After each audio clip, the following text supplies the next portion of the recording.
It's just, but you gotta, I mean, we gotta reassure, look, it makes no sense.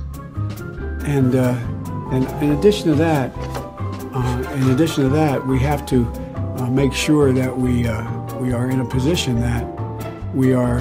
It makes no sense. We choose unity over division. We choose science over fiction. We choose truth over facts. That's like just flat out acknowledging we've been doing everything we can do to keep Biden from being the nominee, and guess what? We tried it in Iraq. It's not working, so now we're going to try, in Iran, excuse me. We tried in Ukraine. The Senate, as of 10 minutes before I got in this call, this is for the program. I will make an education that, in fact, Jill, my wife, is a professor at community college. Well, I'd like to welcome John to the show. John, thanks for being here, pal. Thank you, sir. Honored to be here. Well,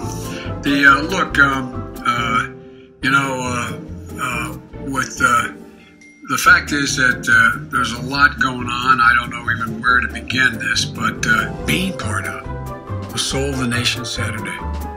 Thank you for tuning in tonight, and thank all the folks you heard from earlier in the beginning of this event.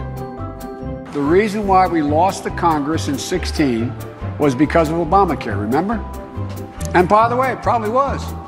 People didn't know what it was. My granddaughter, my other three granddaughters are down in Dubuque with my wife Jill, and so in Des Moines. I'm in Dubuque, in Des Moines, and with my wife Jill. 3,900 of them right here in the state of South Carolina.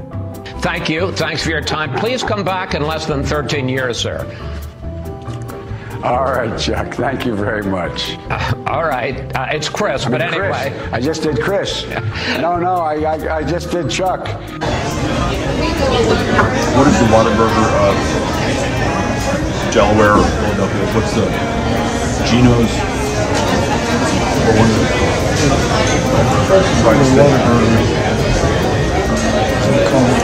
In-N-Out. That's the closest to it. There's a lot of McDonald's, there's a lot of Burger Kings, a lot of but I think the In-N-Out flavor is the closest. Folks, now we need to stand behind Jamie Harrison, the next president of the next senator, South Carolina. Well, I'm looking forward to appointing the first African-American woman to the United States Senate. You get a tax break for a racehorse. Why in God's name couldn't we provide a $8,000 tax credit for everybody who has child care costs? It would put 720 million women back in the workforce. What I talked about is how you get things done. And the way to get things done is take a look at the tax code right now. The idea, we have to start rewarding work, not just wealth. I would eliminate the capital gains tax. I would raise the capital gains tax to the highest rate of 39.5%. I would double it. Because guess what? Why in God's name should someone who's clipping coupons in the stock market pay a lower tax rate than someone who in fact is, like I said, a school teacher and a firefighter? It's ridiculous, and they pay a lower tax. If you are the nominee, will you consider either Beto O'Rourke or Julian Castro as a running mate? Yes, I would. I consider either or both of them. But look, I've spoken to each of them, and I've spent some time talking to them. My plea to both of them is that they stay engaged. They are talented people, and there are a number of Latinos that have endorsed our former Secretary of Interior, a whole lot of people who are going to, I can guarantee you that there's going to be Latinos in my cabinet, and I guarantee you there's going to be Latinos in my White House, and both of them are qualified. It's great to be in Georgetown. What a beautiful, beautiful town. And this building is magnificent. You know, we have a place called Georgetown, Delaware, that was founded in the 1600s.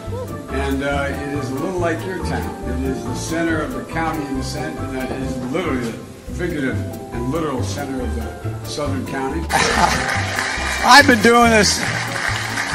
I hate to acknowledge it, but how you doing, man? Great to see you. This is one of the leaders in Massachusetts. This is a really, really, really, really fine man. Anyway, so thanks for being here. Speaking of loyalty, God love you. Thank you. But at any rate, the fact is that I even forgot what the hell I was going to say. Excuse my language.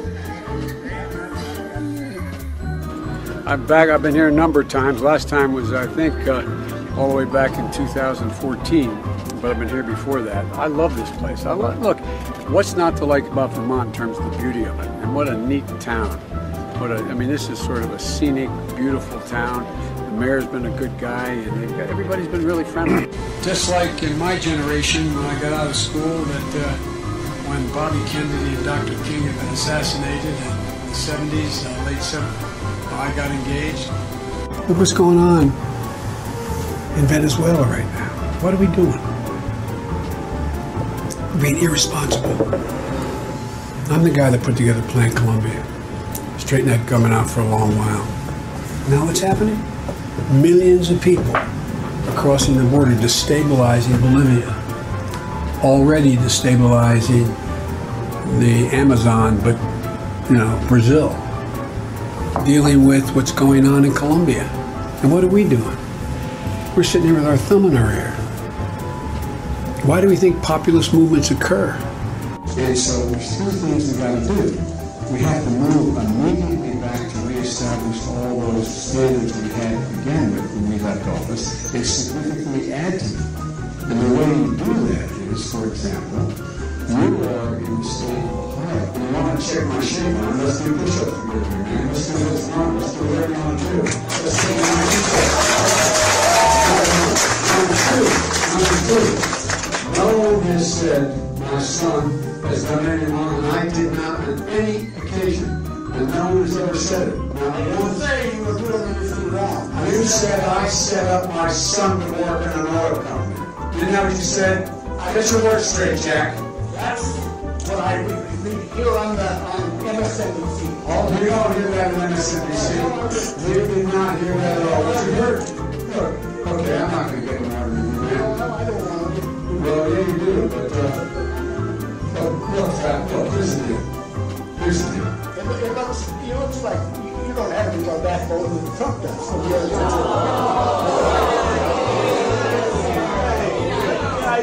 Let him talk. Any other questions? Yeah, all right.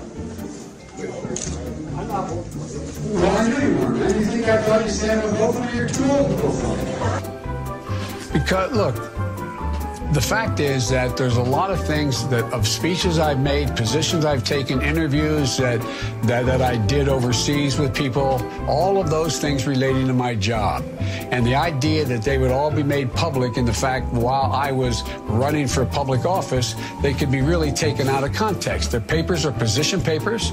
They are documents that existed, and that when I, for example, when I met with Putin or when I met with whomever, and all of that to be fodder in a campaign at this time, I don't know of anybody who's done anything like that. And so the National Archives is the only place there would be anything having to do with personnel records. There are no personnel records in the Biden papers at the university.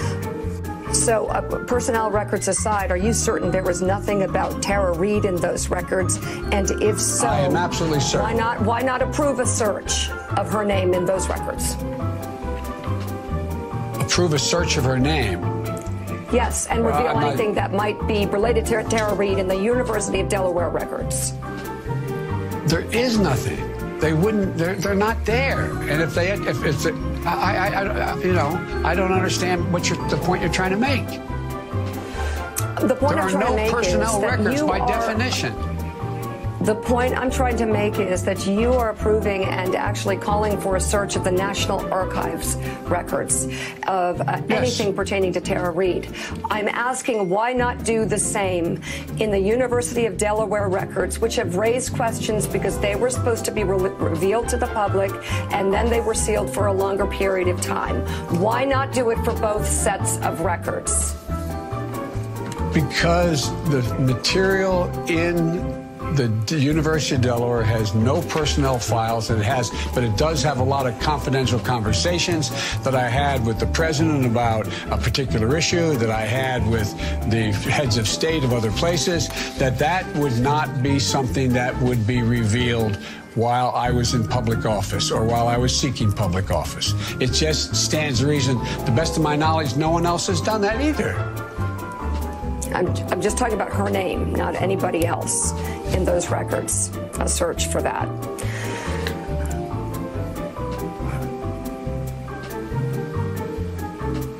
Nothing classified with the president or anybody else. I'm just asking, why not do a search for Tara Reade's name in the University of Delaware records? Look, I mean, who does that search? The University of Delaware. Perhaps you set up a commission that can do it. I don't know. Whatever is the fairest way to create the most transparency. Well, look, Mika, she said she filed a report. She has her employment records still. She said she refiled a report with the only office that would have a report.